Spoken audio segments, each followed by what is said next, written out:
And you want to talk about how the building meets the sky and how it meets the ground, is that right? We can do that. I'm in the wrong group. Yes, question, and who was it? Where did he what? You're at the convention center? Externally curved, not curved on the inside, right? Did you get it? Wait a minute, did you get in the exhibition spaces? There's a curve in the hallway. Oh, you mean the slight juke as you look down the concourse? No. I think it might have been an accident. There's on the hallways that split off the main concourse. Sure, there was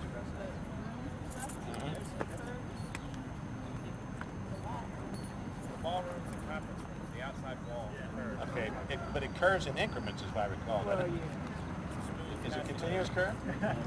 All he's trying to do, and the whole damn thing, is distort perspective. It's the next logical, complex development to this thing right here, which could have been done in collaboration with Joseph Escher, because it's all about distortion. And when some of us have talked about this, that thing ain't exactly bought with box stops. It's expensive, and it has only one purpose, and that's the joy. And it may be the most expensive positive joint you will ever run into. And while running into things, let's say there are no bad questions. There are no irrelevant questions of the kind that you get during a technical crit. I don't necessarily expect you to embrace that without reservation, but let's for a moment consider that that's accurate.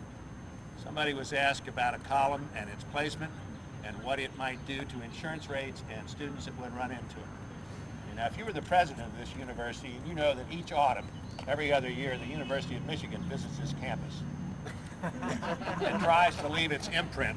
And you calculate that somebody, well, I started to say, even somebody in my shape could probably make it to that first bar. That might be an exaggeration, but it ain't that hard to get to the first bar and hang maize and blue banners all over the place, or take an aerosol can and leave your print or imprint just as if you were a kitty in the litter box. But clearly it didn't short circuit or thwart the installation of the piece. Plus, there are a whole hell of a lot of columns in here. We were treated with some people trying to do acrobatics on bicycles. Or if you close your eyes and you're on a skateboard, you could engage one of those columns without too much difficulty. So the question is valid, and you guys got many other questions that are comparable to it. When you're on a field trip and you're looking at damn good architecture, it's never without the prospects of abuse, misuse, or injury. And try to personalize what you're doing with what you see in your visitation here today. Who wants to tell us about the Wexner Center? Because he's terribly knowledgeable, she's terribly knowledgeable, and can be highly erudite in a short period of time. What do you know about the building? Yes. It's Speak well, up. You're addressing the crew. On the site formerly, I guess built about 100 years ago or so, was the armory, which has been extruded in the brick forms as a kind of a resurrection of what's going on, though it really doesn't have anything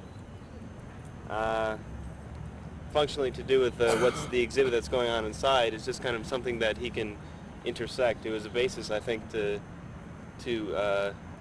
begin going that way. Okay. Who doesn't know a damn thing about the Wexner Center? Don't know a thing about it. I know a little bit. What? I know a little bit about it, but not a whole. No, I want somebody who's an ignorant and an intellectual itinerant. Okay, there he is. You want to tell us what you don't know about the building? Or what do you think all this stuff is, these oversized chess pieces? Scale. What? Scale. Scale. Do you really care a lot? You care a lot, all right. We'll see then if we can trace or turn in some of your ignorance for knowledge so you'll feel fully requited when we're finished here and you've had that marvelous experience waiting for you. What do you think all of this stuff does? It is resurrected. There was an armory here at one time. Somebody mistakenly blew it up. All the bricks were toted away. The drawings were found, and the architect chose first to intellectually resurrect it and then he simply replicated or duplicated the parts and pieces, cleaved them into components and distributed them on the site. What do you think they do?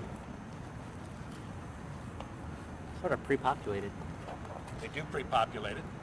They act as contrast. And try to visualize how Eisenman would have ended this building if he hadn't had these things. He had a system. He played the shift switch, shunt and rotate. No problem at the far end. But then he gets down here. And this is where you have the head of the polywog, because underneath that area is the auditorium. Here's the main entryway. You have all of the overlap joint with the major entrance that came right through those gates once upon a time and still does. All this business about the shift in the grid makes great copy. And you look at the plan and it's terribly stimulating. Now, what do you pick up experientially? How much does that shift mean when you're not above it looking into a book or a plan, but you're right here with these things 4, 5, or 6 feet above grade? I'm not saying don't do it. It's a hell of a joint, magnificent joint. You should all get copies of competitions in this country, because it lets you know how many different ways there are of doing the same thing. Rizzoli has a publication that covers this limited competition, and it involved what? Arthur Erickson, Michael Gravel, the Caesar Pelli, who's making something very beautiful, and I think Charlie Guapi. What's fascinating, if you there were only 2 entries that were worth a damn, in my opinion. This one that got built, and the organization of another, which is almost a match for it, and that was by Michael Graves. And Michael Graves and Peter Ironman used to do competitions together once upon a time, and I can't remember how it goes, but one was nocturnal and came out after dark, like Dracula, and the other one was a day person, so they never lost any time. It's like doing business with a Japanese architect. You can keep faxing it back and forth, and you get 24 hours use out of 24-hour day. The rest of the buildings were terribly contorted, terribly strict, terribly axial, and kind of constipated in the process. This thing is not only the shift switch and rotate on the inside, but it does so on its site. And I doubt that you'll find a 20th century building that does a better job of relating to its site, albeit in a kind of kinesthetic fashion that we see more often in the sculpture of Ricky and others than in architecture. When you go in, it's a reverse of what normally happens. You move in at grade, albeit at the end of a slight gangplank, then you work your way down, then you work your way up, you come back down, and you re-emerge. So it's all about below grade, which has nothing to do with the Renaissance tradition, and it also ends the building at the beginning, which has nothing to do with the Renaissance composition either. Most Renaissance buildings have the entrance someplace in the dead center, i.e. the Altus Museum, or most any other building that comes from that time. It is not, however, as Peter would like you to believe, a new paradigm. What are the origins for this place?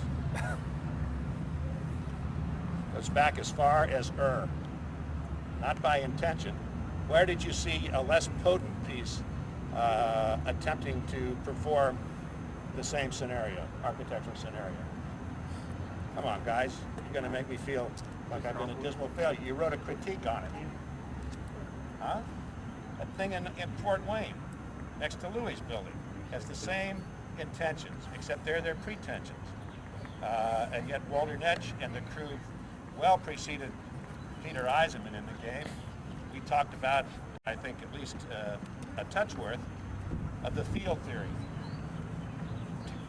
2 pieces of yellow tracing paper that happened to shift when somebody went to the can, and the designer came back and said, ooh, ooh, there might be something there, and then confusion proliferated, and that's the field theory. You can find the University of Illinois and Circle Campus loaded with this stuff. If you haven't been there, you should. You can determine whether it's worth the doing.